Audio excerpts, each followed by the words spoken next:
Alhamdulillah, salatu wassalamu ala rasulillah.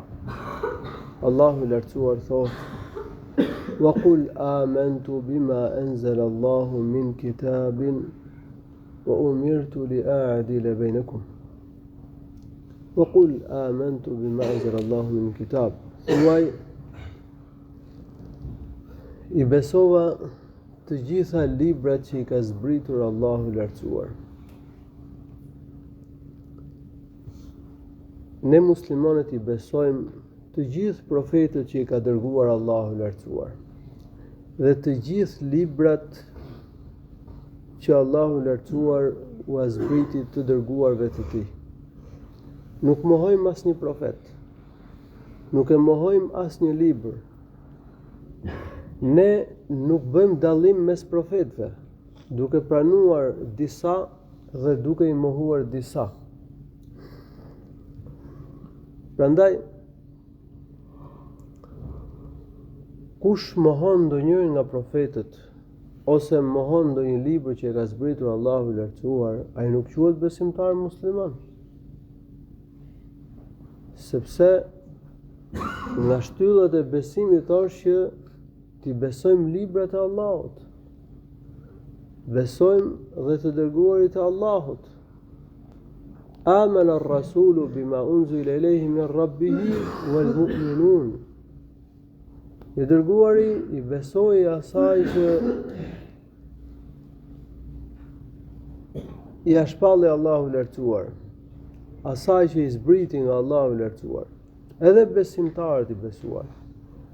Kullun amana billahi wa malaikatihi wa kutubihi wa rusulihi la nufarriqu baina ahadin min rusulihi. Të gjithë i besuan Allahut, i besuan melekët e tij, librat e tij dhe të dërguarit e tij.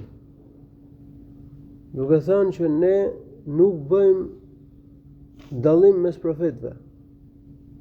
Ne nuk e mohojmë asnjë profet. Ne i pranojmë të gjithë profetët.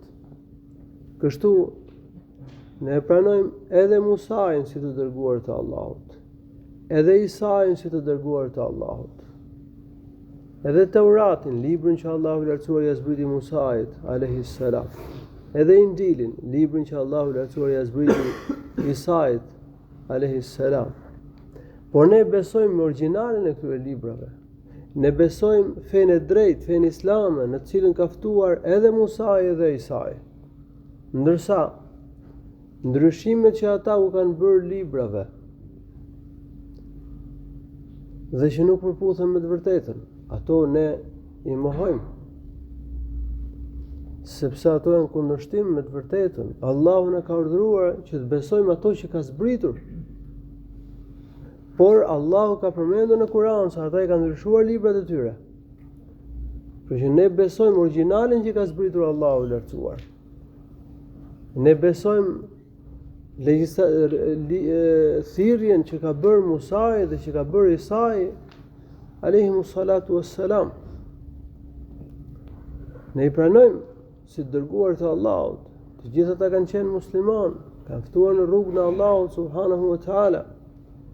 Prandaj dhe kur flasim me jehudit dhe krishterët, kur dialogojmë me ta, ne asirojmë këtë fakt që ne pranojmë shpalljen hyjnore, ne i pranojmë gjithë profetët, ne i pranojmë librat e zbritur, por Musai dhe Isai e kanë përshkruar profetin, e kanë përshkruar Kur'anin dhe e kanë njoftuar se do të vijë Muhamedi sallallahu alaihi wasallam.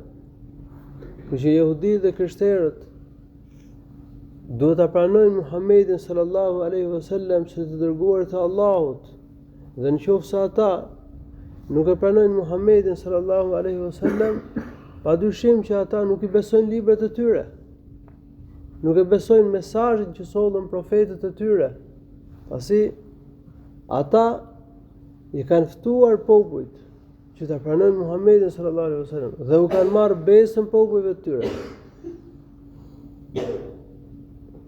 Për ta besuar profetin sallallahu alaihi wasallam. Wa umirtu li a'dila bainakum. Dhe unë jam urdhëruar që të mbaj drejtësi mes jush, që të gjykoj drejt mes jush.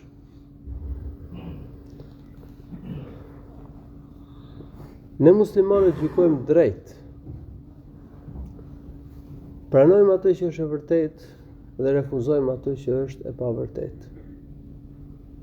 Kur gjykojmë mes jehudive dhe mes krishterëve, pranojmë atë që ka të sakt se cila palë dhe mohojmë ato që janë të pavërteta.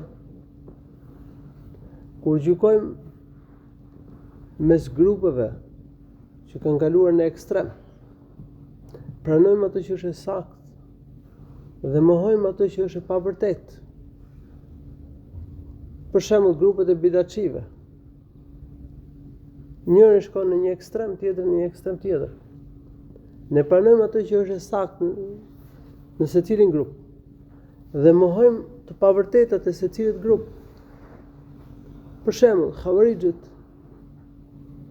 kanë gjëra që janë të vërteta, po kanë dhe shumë gjëra të tjera që janë të pavërteta. Pra në të vërtetat i mohojmë ato shtrembrimet që kanë sjellë ata. Edhe murxhiet përmendin ca gjëra që janë të sakta, po përmendin edhe të tjera që janë të pavërteta. Ne pranojmë ato që është vërtet, mohojmë ato që s'është e vërtet. Edhe kaderijet dhe xhebrijet. Kaderijet thonë ca gjëra të sakta për pranimin e shariatit, zbatimin e shariatit, rëndësinë e veprave, por mohojnë kaderin dhe kjo është e pavërtet. Xhebrijet nga ana tjetër e pohojnë kaderin, por mohojnë shariatin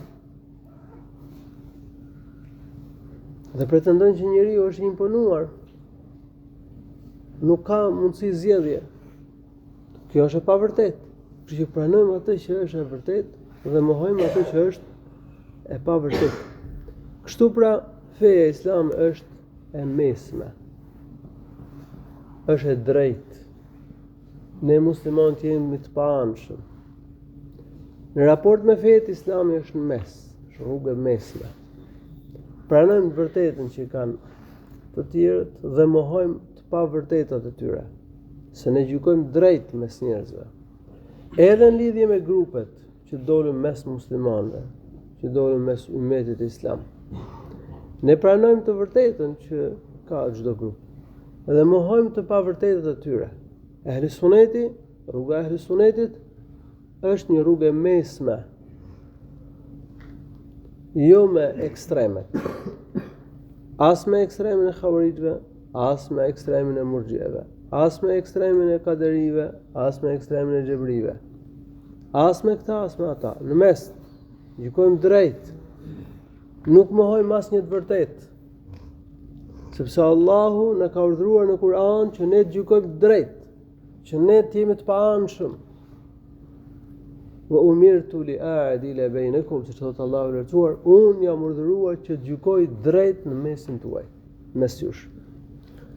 Allahu shpëlbim të mira, alhamdulillahi rabbil alamin, sallallahu alaihi wasallam ala nabiyyina Muhammad.